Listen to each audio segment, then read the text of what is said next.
Right. City విచారణ ముగిసింది. ఇదే అంశానికి సంబంధించి మరింత సమాచారాన్ని మా ప్రతినిధి పవన్ లైవ్లో అందిస్తారు. పవన్, సిటీ విచారణ ముగింపుకు సంబంధించి మీ దగ్గర ఉన్న అప్డేట్స్ ఏంటి?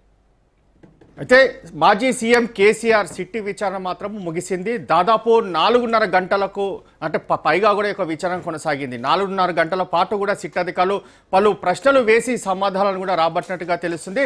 అయితే మొత్తానికి ఈ యొక్క సిట్టు విచారణ మాత్రము చాలా ఉత్కంఠభరితంగా కొనసాగినట్లుగా మనకు లోపల నుంచి కూడా సమాచారం తెలుస్తుంది. అయితే కొన్ని ప్రశ్నలకు మాత్రము కేసీఆర్ సమాధానం చెప్పట్లేదనే విషయాన్ని కూడా సిట్టు ఇప్పటికే దీనికి సంబంధించి కొంత గుర్తించింది. ఎందుకంటే ఈ యొక్క కొన్ని ప్రశ్నలకు సమాధానాలు లేవు తన వద్ద. ఎందుకంటే ఒక ఫోన్ ట్యాపింగ్ చేయమని తాను ఎక్కడ కూడా ఆదేశాలు చేయలేదు కాబట్టి తనకు దీనికి సంబంధించిన ఆన్సర్ లేదని చెప్పి కూడా కేసీఆర్ చాలా క్లియర్ కట్గా సిట్ అధికారులకు యొక్క ఆన్సర్ ఇచ్చినట్టుగా తెలుస్తుంది. దాదాపు 6 మంది సభ్యుల గల సిట్ అధికారులు కూడా పూర్తిగా విచారణ కూడా కొనసాగించారు. మధ్యాహ్నం 3 గంటలకు ప్రారంభమైన విచారణ కొద్దిసేపటి క్రితమే ముగిసింది. అంటే దాదాపు 4.5 గంటలకు పైగా కూడా ఈ యొక్క విచారణ కూడా కొనసాగిన పరిస్థితి కూడా చూసినాం. ప్రతిదీ కూడా వీడియో ఎవిడెన్స్ ద్వారా కూడా దీనికి సంబంధించి సిట్ అధికారులు పూర్తిగా విచారించిన పరిస్థితి కూడా చూసినాము. అయితే ఈ యొక్క విచారణ కొనసాగినంత సేపు కూడా పూర్తిగా బయట బీఆర్ఎస్ శ్రేణులు ధర్నాలు కావచ్చు, రాస్తా రోకోలు కావచ్చు, సీఎం ఇంటిని ముట్టడికి కూడా చాలా ప్రయత్నించారు. కానీ పోలీసులు అంతా కూడా చాలా పకడ్బందీ బందోబస్తును కూడా ఏర్పాటు చేశారు. మరోవైపు నందినగర్లో మాత్రము పోలీసులు భారీ గేట్లు ఏర్పాటు చేసి ఎవరిని కూడా లోపలికి రానివ్వకుండా ఈ యొక్క సిట్టి విచారణ కొనసాగించిన పరిస్థితి చూసినాము.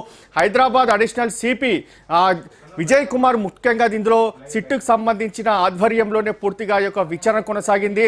అంటే ఈ యొక్క విజయ్ కుమార్ గతంలో కూడా సిట్టుకు సంబంధించిన విచారణ అధికారిగా ఉన్నారు. ఫోన్ ట్యాపింగ్ మొదటి నుంచి కూడా ఈ కేసుకు సంబంధించి ప్రతి ఇన్వెస్టిగేషన్లో కూడా విజయ్ కుమార్ ఇన్వాల్వ్మెంట్ ఉన్న నేపథ్యంలో ప్రభాకర్ రావు ఇచ్చిన స్టేట్మెంట్ ఆధారంగా ఈరోజు కేసీఆర్ను కూడా విచారించారు. అయితే ప్రభాకర్ రావు మాత్రము ఈ యొక్క ఫోన్ ట్యాపింగ్ పెద్దయినా చేయమంటేనే తాము చేశామనే ఒక పదాన్ని వాడిన నేపథ్యంలో ఎవరా పెద్దయినా దానికి సంబంధించి కూడా పూర్తిగా ఈరోజు సిట్ అధికారులు యొక్క విచారణ కొనసాగించిన పరిస్థితి కూడా మనం గమనిస్తున్నాం. అయితే మొత్తానికి మాత్రం కేసీఆర్ కొన్ని ప్రశ్నలకు మాత్రమే సమాధానం ఇచ్చినట్లుగా తెలుస్తుంది. కొన్ని ప్రశ్నలకు మాత్రము తనకు సమాధానం తెలియదు. ఎందుకంటే తాను ఎక్కడ కూడా ఫోన్ ట్యాపింగ్లో ఇన్వాల్వ్మెంట్ లేదు.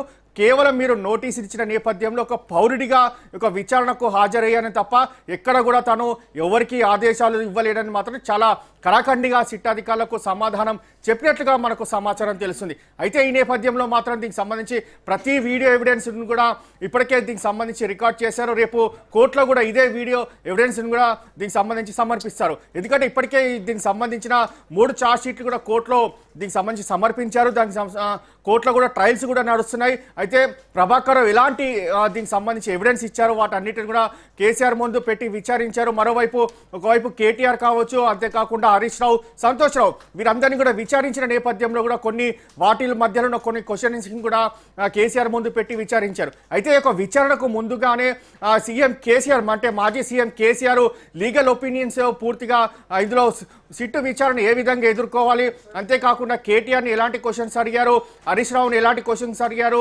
అంతేకాకుండా సంతోష్ రావుని ఎలాంటి క్వశ్చన్స్ అడిగారు, వీటన్నిటిని కూడా క్లబ్ చేసుకొని ఒక విచారణ ఏ విధంగా ముందుకు వెళ్ళాలని ఒక ప్రణాళిక ప్రకారమే ఈరోజు సిట్టు ముందుకు కూడా వచ్చిన పరిస్థితి కూడా చూసినాము.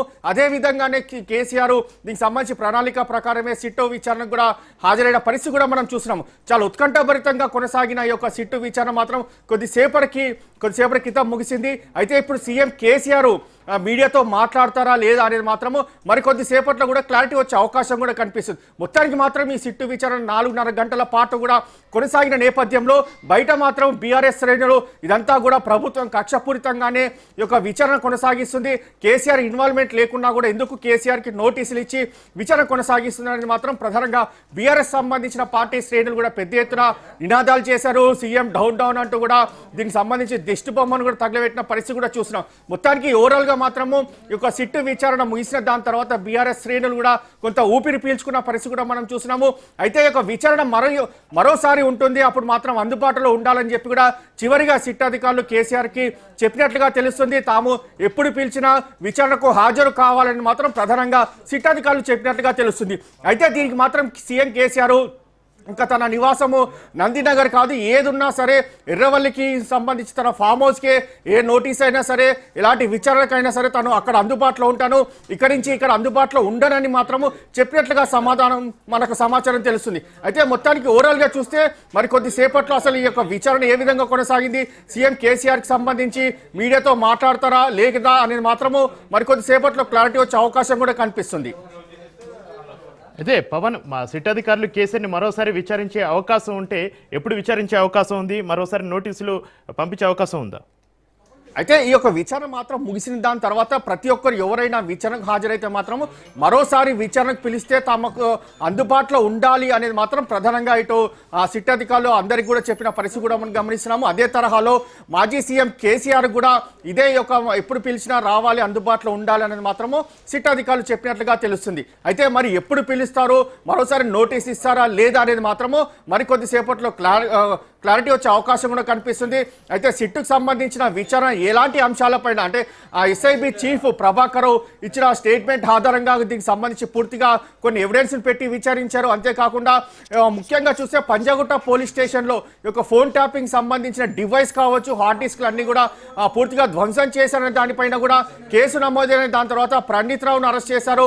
అంతేకాకుండా భుజంగ్ రావును, తిరుపతి అన్నను వీరందరిని కూడా అరెస్ట్ చేశారు. ఒక ఛానల్ ఎండి శ్రావణ్ రావును కూడా దీనికి సంబంధించి విచారణ కొనసాగించారు. దాని తర్వాత ప్రభాకర్ రావు అమెరికాలో పూర్తిగా తలదాచుకున్న నేపథ్యంలో కోర్టు ఆదేశాలతో హైదరాబాద్ కూడా రప్పించారు. 14 రోజుల పాటు కస్టడీలోకి తీసుకొని విచారణ కూడా కొనసాగించారు. అంతేకాకుండా అతను ల్యాప్టాప్ కావచ్చు, ఫోన్ అన్నీ కూడా దీనికి సంబంధించి రిటర్న్ కూడా చేసిన పరిస్థితి కూడా చూస్తున్నాం. వాటి ఆధారంగానే సీఎం కేసీఆర్కు ఈరోజు విచారించిన పరిస్థితి కూడా మనం చూస్తున్నాము. అయితే ఈ నేపథ్యంలో విచారణలో అసలు ఎలాంటి క్వశ్చనింగ్ జరిగింది, అయితే ప్రభాకర్ ఒక పెద్ద అయిన ఒక విషయాన్ని చెప్పిన నేపథ్యంలోనే కేసీఆర్ని విచారించారా, లేకపోతే ఇంకా ఎవరైనా మాజీ సీఎం కేసీఆర్ ఇందులో దీనికి సంబంధించి పూర్తిగా ఇందులో ఇన్వాల్వ్మెంట్ అయి ఉన్నారా అనే దానిపైన కూడా ప్రధానంగా దీనికి సంబంధించి సిట్ అధికారులు కూడా విచారణ కొనసాగిస్తున్నారు.